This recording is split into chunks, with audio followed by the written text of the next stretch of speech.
Hello बच्चों, आइए प्रश्न को देखते हैं। एक समकोण त्रिभुज की तीनों भुजाओं पर समबाहु त्रिभुज बनाए गए हैं। सिद्ध कीजिए कि कर्ण पर बने समबाहु त्रिभुज का क्षेत्रफल शेष दो भुजाओं पर बने समबाहु त्रिभुज के क्षेत्रफलों के योग के बराबर है।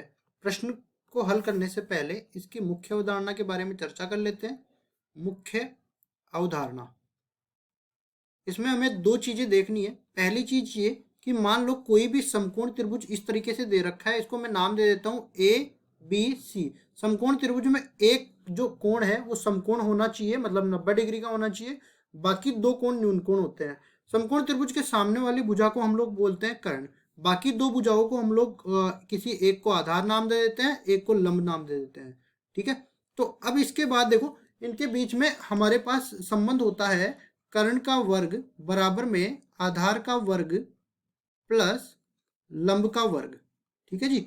अब देखिए उसके बाद ये तो पहली चीज हमारे पास काम में आने वाली है। इसके अलावा हमारे पास कोई भी समबाहु त्रिभुज है। समबाहु त्रिभुज होता क्या है? जिसकी तीनों भुजाएं बराबर हो या प्रत्येक कोण 90 डिग्री का हो। तो हम लोग लिख सकते हैं समबाहु त्रिभुज का क्षेत्रफल। समबाहु त्रिभुज का क्षेत्रफल।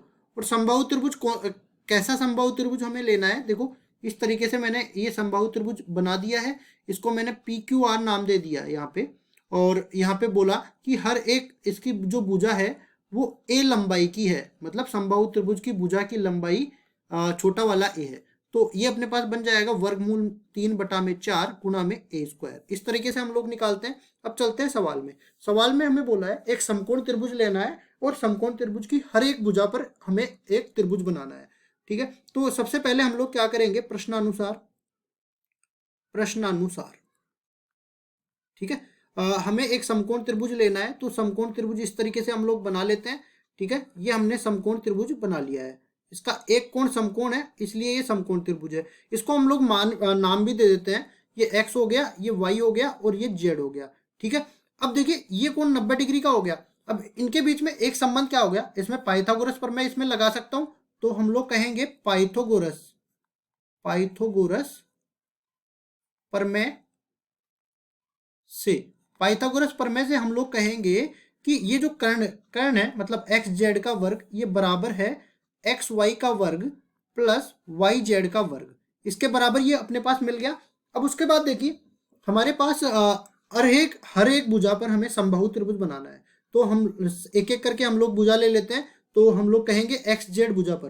ठीक है, एक्स जेड भुजा पर एक्स जेड भुजा पर हम लोग बना रहे हैं। और यहाँ पे हम लोग ये मान के चलते हैं इस भुजा की लंबाई ए है, इस भुजा की लंबाई बी है और इस भुजा की लंबाई सी है। मतलब कुल मिला के अपने पास सी स्क्वायर बराबर हो जाएगा बी स्क्वायर प्लस ए स्क्वायर के।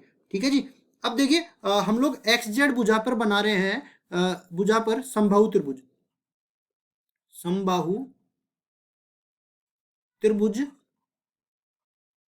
का समबाहु त्रिभुज का क्षेत्रफल कैसे होगा? देखिए इसकी हमने भुजा की लंबाई हमने पहले ही निर्धारित कर दी है। तो √3/4 गुणा में भुजा की लंबाई कितनी ले ली?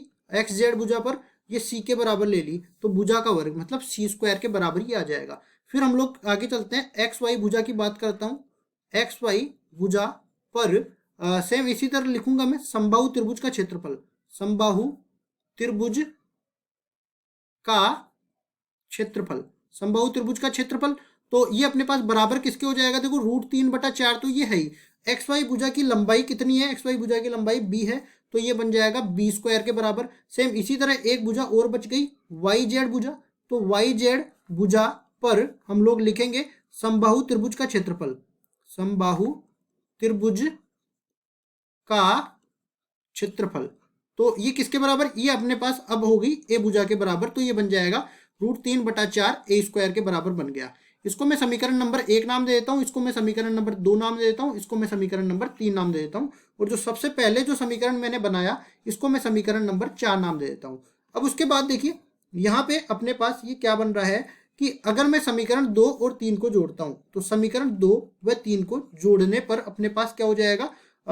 एक्स वाई भुजा वाले समबाहु त्रिभुज का क्षेत्रफल। समबाहु त्रिभुज का क्षेत्रफल, और दूसरा अपने पास प्लस में वाई जेड भुजा वाले समबाहु त्रिभुज का क्षेत्रफल, वाई जेड भुजा वाले समबाहु त्रिभुज का क्षेत्रफल, समबाहु त्रिभुज का क्षेत्रफल। तो ये अपने पास देखो किसके बराबर आ जाएगा, ये बन जाएगा √3/4 एक्स वाई का क्या बन जाएगा b² प्लस ये बन गया √3/4, ये बन गया a² के बराबर। अब इसको आगे हम लोग सरल करते हैं तो √3/4 उभयनिष्ठ ले लेते हैं, तो अंदर क्या बच गया b² प्लस a² बच गया।